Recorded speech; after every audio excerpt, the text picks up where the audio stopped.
September 7th, 2017. You're scrolling through your phone when a news alert stops you. Equifax hacked.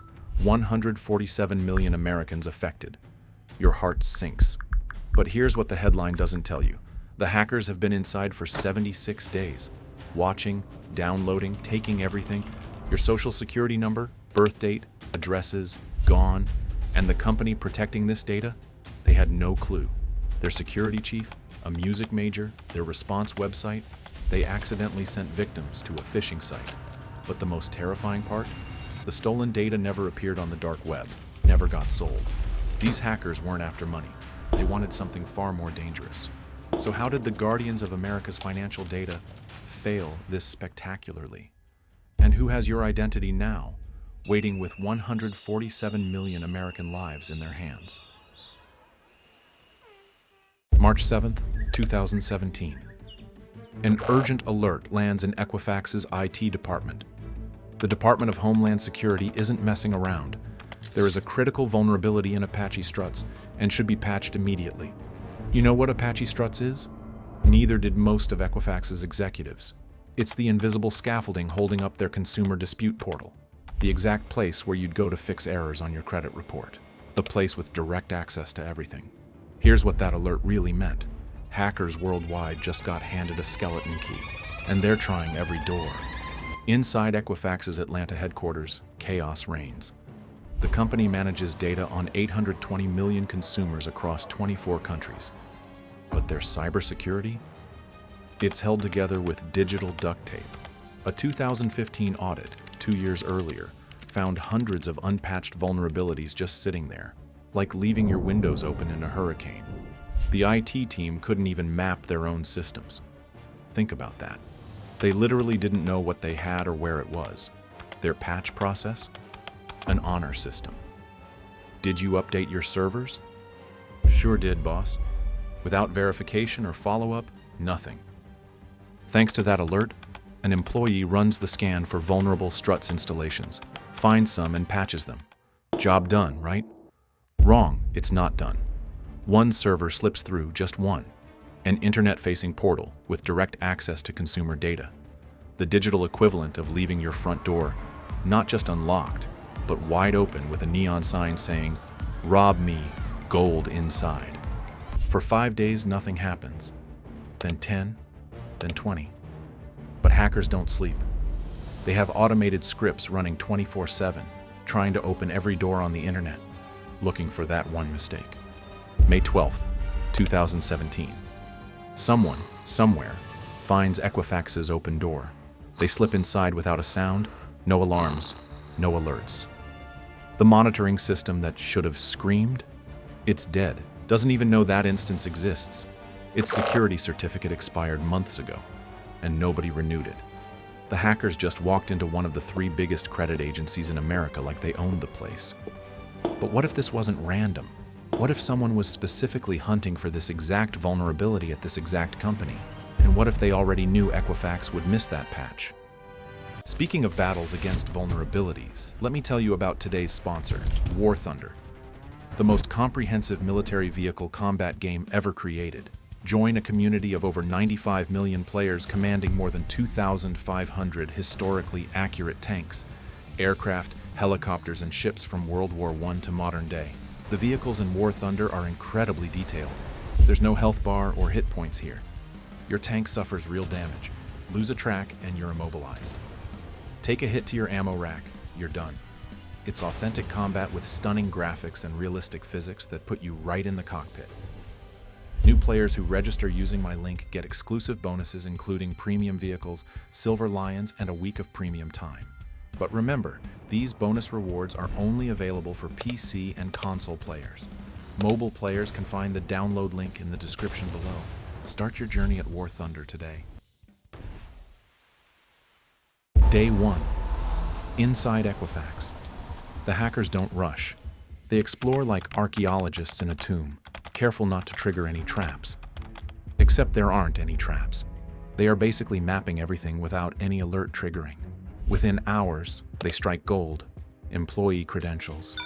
Not just any credentials, administrative access, usernames and passwords that unlock the most critical systems of the company. You know what one of them was? Admin. The username was admin, and the password was admin. This is Equifax, the company that determines whether you can buy a house, get a car, or land a job. And they're using the same password as your Wi-Fi router from 2003. Now that they have the legitimate credentials, the hackers become ghosts wearing Equifax badges. They query databases like they're employees working overtime. They encrypt their searches so even if someone's watching, which nobody is, it looks like random noise. Here's where it gets worse. The hackers run 9,000 queries. 9,000. Each one pulls names, social security numbers, birth dates, addresses. Some queries grab driver's licenses. Others snatch credit card numbers. They're not stealing data, they're strip mining it. Watch how methodical this is. They query the database, package the results into small, innocent-looking files, encrypt them, and send them out through 34 different servers across 20 countries. Then they delete the evidence and repeat. Every single day for 76 days. But remember that monitoring system with the expired certificate? The one that should have noticed terabytes of data walking out the door? Still useless. For 9 months, Equifax's alarm system has been unplugged because someone forgot to pay a bill that probably cost less than the CEO's lunch. The hackers dig deeper. They find databases that aren't even password protected. They discover systems with no two-factor authentication. You know, that thing your Gmail has had since 2011. They locate backup servers with zero encryption. It's like robbing a bank where the vault is made of tissue paper. By June, they own Equifax's network. They know it better than Equifax does. They've mapped every system, cataloged every weakness, and they're pulling data so fast they have to throttle themselves to avoid detection. Here's a number that will shock you. 30 gigabytes of data per day. That's roughly 10 million people's complete identities. Every single day. The hackers route everything through China, then Eastern Europe, then South America, then back to Asia. A digital shell game that would take years to untangle, if anyone ever noticed. Which brings us to July 29th, 2017. Day 76 after the breach.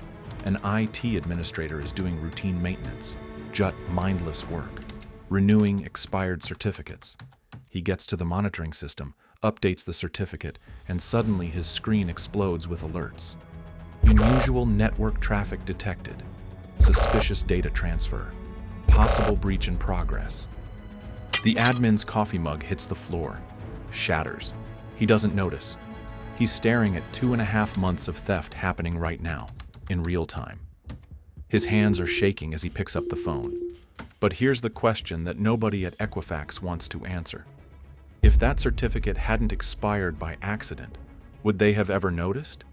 Or would the hackers still be inside right now, quietly cataloging every American's financial life?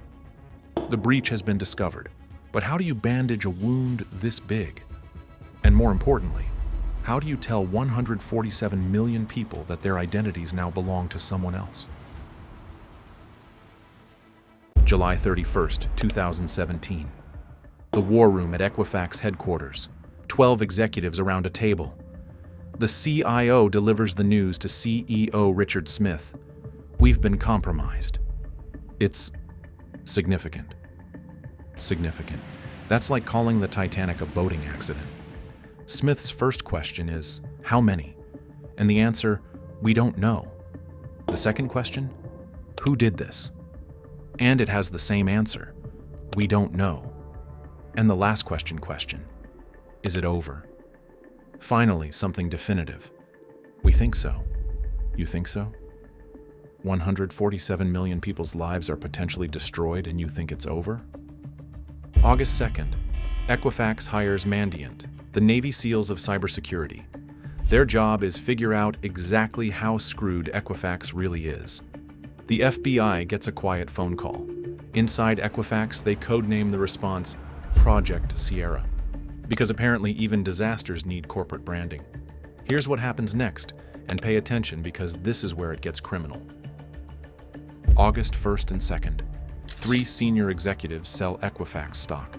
The CFO dumps $946,374 worth. Another executive offloads $584,099. A third sells $250,458. Combined, it's nearly $1.8 million in stock sales. The breach discovery? July 29th. The public announcement? Still 5 weeks away. They claim they didn't know. The FBI will investigate anyways. But you tell me, 3 executives just happened to sell almost 2 million in stock days after the worst breach in history is discovered? What are the odds? Mandy Ant works around the clock. Their findings are catastrophic. 145 million Americans compromised. They later revise it up to 147 million. But that's not all. 209,000 credit card numbers, 182,000 dispute documents containing everything from bank statements to utility bills, even data on UK and Canadian residents. The hackers didn't just rob the bank, they took the blueprints to build their own. Late August, there is an Equifax board meeting. The question isn't whether to go public. Legally, they have to. The question is when. Every day they wait, millions of Americans are sitting ducks. But every day they wait is another day to prepare for the apocalypse. They pick September 7th, 6 weeks after discovery. 6 weeks of your data being potentially sold, traded, or weaponized while you're blissfully unaware. Project Sparta begins, yes, another code name. They build a website for victims, set up call centers, prepared scripts, and draft apologies. CEO Smith personally reviews his statement 17 times. It still comes out tone deaf. But here's what they don't prepare for: their own incompetence making things worse. September 7th, 2017. 4:30 p.m. The announcement drops. Within seconds, Equifax's stock starts falling. It will lose 35% of its value, about $5 billion, in days. Millions of Americans Google, "What is Equifax?" because they've never heard of this company that apparently owns their entire financial existence. The response website, equifaxsecurity2017.com, goes live. Except it looks exactly like a phishing scam. The URL isn't even on Equifax's main domain. Browsers flag it as suspicious. It asks for the last 6 digits of your social security number just to check if you're affected. You know, the same social security number that just got stolen. Users report the tool gives random results. Type in test as your last name with 1, 2, 3, 4, 5, 6. You may be affected. Type it again. You're fine. It's random, literally random. Then, and you can't make this up, Equifax's own Twitter account tweets the wrong URL. Not once, not twice, but 8 times. They direct 200,000 panicked consumers to a fake phishing site set up by a security researcher to prove a point. Equifax got phished by themselves while responding to getting hacked. But wait, there's more. The free credit monitoring they're offering? The terms of service includes an arbitration clause. Sign up for protection, and you might be waiving your right to sue. It's buried on page 7 of 12. Lawyers across America start salivating. The public explodes. The New York Attorney General threatens legal action. Within 24 hours, Equifax backtracks, claiming the arbitration clause doesn't apply to the breach. They remove it entirely, but the damage is done. Here's the question everyone's asking. How can a company this incompetent be trusted with our most sensitive data? And here's the scarier question nobody's asking. If Equifax is this bad, what about the other credit bureaus? September 15th, 2017. 2 heads roll. The Chief Information Officer and Chief Security Officer retire effective immediately. The CSO's qualifications? A bachelor's degree in music composition and a master's in music. She was composing symphonies while hackers were composing chaos. You can't make this up. The internet explodes. Memes flood social media. Equifax's security was so bad, they hired a music major to run it. Except here's what nobody mentions. She'd worked in security for 14 years. But facts don't matter when there's blood in the water. September 26th, CEO Richard Smith announces his retirement. Retirement. That's corporate speak for, you're fired, but we'll let you keep your dignity. His golden parachute? $90 million. That's nearly $2 for every person whose data got stolen. He gets rich while you get robbed. October 3rd, 2017. Smith faces Congress in 4 separate hearings. Democrats and Republicans unite in their hatred. A miracle in 2017. Representative Maxine Waters calls it the most devastating cyber attack on Americans' personal information in our nation's history. For once, she's not exaggerating. Smith blames human error and technology failure. But Congress isn't buying it. They grill him. Why wasn't the data encrypted? Why was your security system offline for 9 months? Why did executives sell stock? His answers are corporate word salad. We take full responsibility. We deeply apologize. We're committed to making this right. Empty calories for starving victims. One congressman holds up a credit report. This is what you sell, trust, and you broke it. Smith has no response. What could he possibly say? Meanwhile, lawyers are circling like sharks. 700 lawsuits within a month. One class action seeks $70 billion. That's $476 per victim. Small banks sue, states sue, and even shareholders sue. Equifax's legal department needs its own legal department. But here's the disturbing part. The stolen data never appears on the dark web. Never. Usually, stolen credit cards show up within days, social security numbers within weeks. But the Equifax data? Ghost silent. It's been months, and nothing. Not a single identity for sale. Security experts whisper theories. What if this wasn't about money? What if a government did this? What if 147 million Americans' identities are sitting in a foreign intelligence database right now? Meanwhile, the FBI stays quiet. Too quiet. July 2019, Equifax settles. $575 million minimum, potentially $700 million. The largest data breach settlement ever. Sounds impressive until you do the math. $125 per victim or free credit monitoring. Millions apply for the cash. The fund runs dry in 3 days, and most victims get $7. $7 for your stolen identity. Less than a Netflix subscription.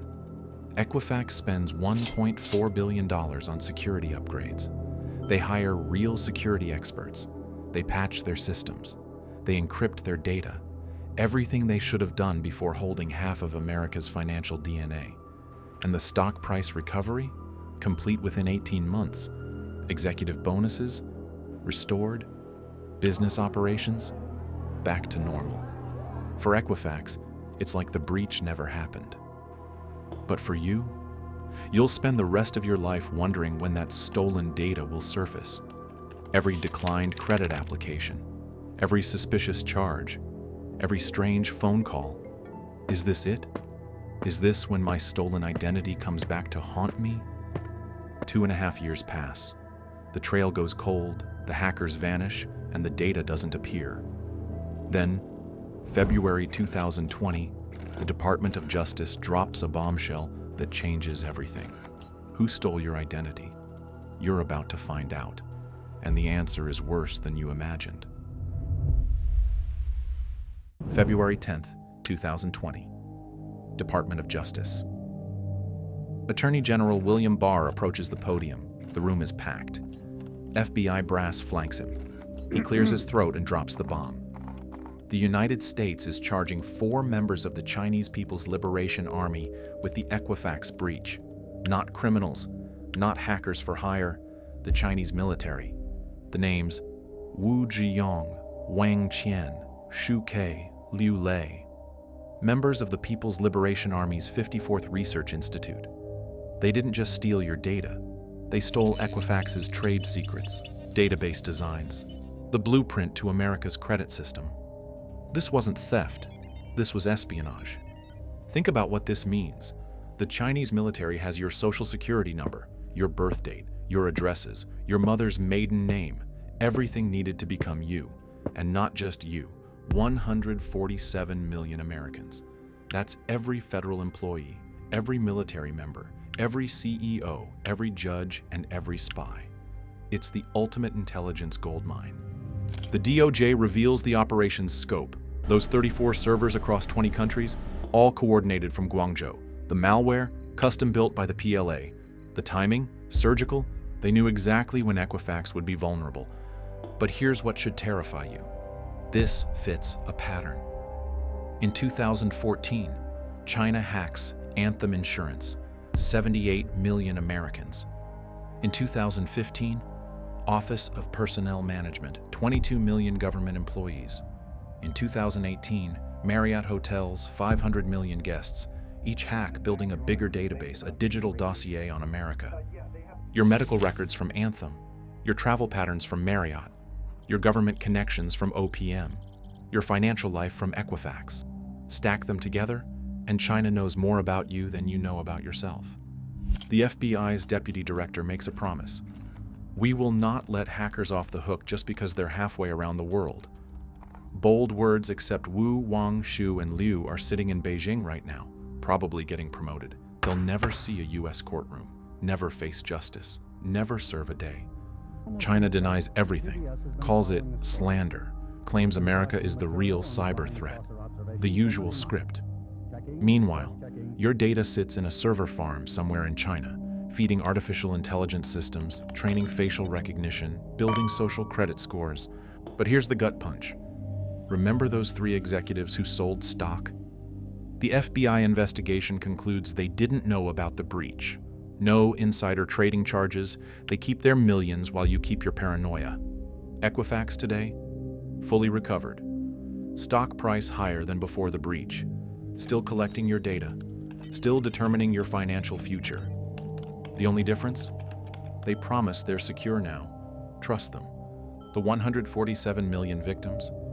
The free credit monitoring expired. Class action payments spent. Lives forever changed. Every unknown call could be a scammer with your data. Every new account could be identity theft. Every financial hiccup could be connected to that breach from 2017. You want to know the worst part? This will happen again. Different company, maybe different country, but the same result. Your data, stolen and stored in some foreign database, waiting to be weaponized. So next time you apply for credit, remember, you're not just trusting that company with your data. You're trusting them to fight off military-grade attacks from nation-states who want to own your identity. How confident do you feel now? Oh, and that vulnerability that started it all. Apache Struts? It's still being used by thousands of companies today. By the way, before you check out our next video, don't forget to claim your War Thunder bonuses, premium vehicles and currency waiting for PC and console players. Click the links below and play War Thunder today. Want to know something even more terrifying? While China was stealing your data from Equifax, your own government was already collecting it, legally. Every text, every call, every email, and one man risked everything to tell you about it. Check out our video on Edward Snowden, the NSA contractor who revealed the most shocking surveillance program in history. He exposed how your government watches you more closely than any hacker ever could.